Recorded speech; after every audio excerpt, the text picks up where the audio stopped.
નમસ્કાર મિત્રો, તો સ્વાગત છે એક નવા વિડીયોમાં. સો ફ્રેન્ડ્સ, આજના વિડીયોમાં આપણે નર્મદા જિલ્લામાં ફરવા માટેની ટોપ 10 જગ્યાઓ વિશે જાણીશું. તો ચાલો વિડીયોને શરૂ કરીએ. નંબર 10, માંડણ તળાવ. માંડણ ગામ નર્મદા જિલ્લાના નાદોદ તાલુકામાં આવેલું છે. તે રાજપીપળાથી 16 કિલોમીટર દૂર આવેલું છે. માંડણ તળાવ કુદરતી સૌંદર્યથી ભરપૂર જગ્યામાં આવેલું છે. અહીંયા ચોમાસાની ઋતુમાં મનમોહક દ્રશ્ય બની જાય છે. આ તળાવમાં અનેક ટાપુઓ આવેલા છે. અહીંયા તમને તળાવમાં ફરવા અને ટાપુઓ પર જવા હોડીઓની સુવિધા ઉપલબ્ધ છે, જેમાં તમે બોટિંગનો આનંદ પણ માણી શકો છો. Number 9, Karjan dam. Karjan dam Narmada જિલ્લામાં રાજપીપળાથી 10 કિલોમીટરના અંતરે આવેલો છે. આ જગ્યા પર કરજણ ડેમનો નજારો ખૂબ જ સુંદર જોવા મળે છે. આ જગ્યા પર શાંતિનો અનુભવ મળે છે. અહીંયા તમે પિકનિક માટે અને ફોટોશૂટ માટે જઈ શકો છો. Number 8, Zarvani waterfall and eco tourism. આ કેમ્પ સાઇટ નર્મદા જિલ્લામાં રાજપીપળાથી કેવડિયા કોલોની તરફ 28 કિલોમીટર દૂર આવેલી છે. તે સુલપાણેશ્વર વન્યજીવ અભયારણ્યની અંદર આવેલું છે, જે વનસ્પતિ અને પ્રાણી સૃષ્ટિનું ઘર છે. વન્યજીવ આકર્ષણમાં જંગલી રીંછ, હાયના, હરણ વગેરે જેવી પ્રજાતિઓ જોવા મળે છે. અહીંયા પર પિકનિક અને ટ્રેકિંગ કરી શકાય છે. ઇકો ટુરિઝમથી થોડે દૂર ઝરવાણી વોટરફોલ આવેલો છે, જ્યાં તમે વોટરફોલનો આનંદ માણી શકો છો.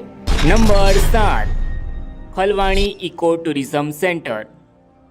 Khalwani eco tourism centre Sardar Sarovar ડેમની નજીકમાં આવેલું ઇકો ટુરિઝમ સેન્ટર છે. અહીંયા તમે રિવર ક્રાફ્ટિંગનો આનંદ માણી શકો છો.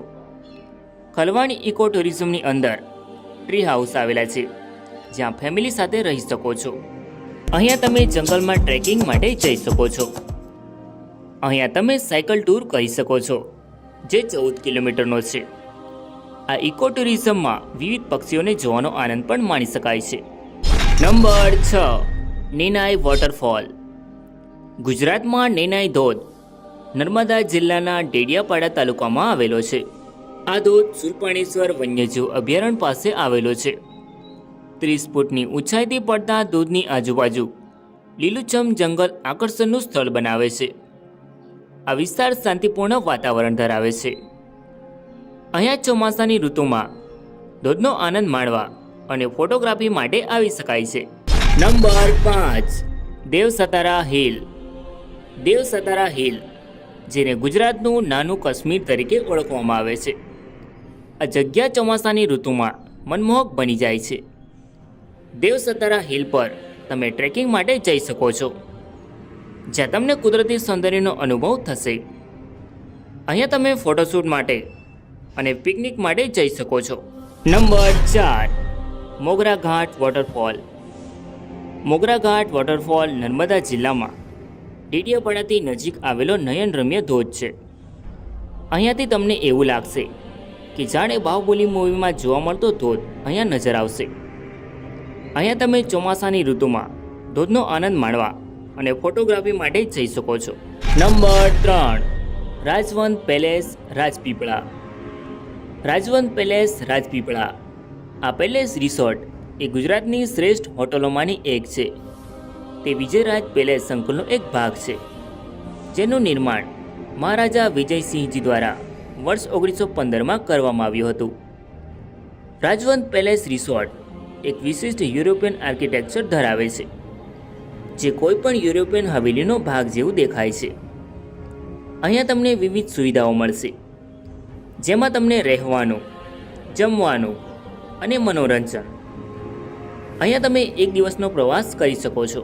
નંબર 2, નીલકંઠ ધામ પોઈચા.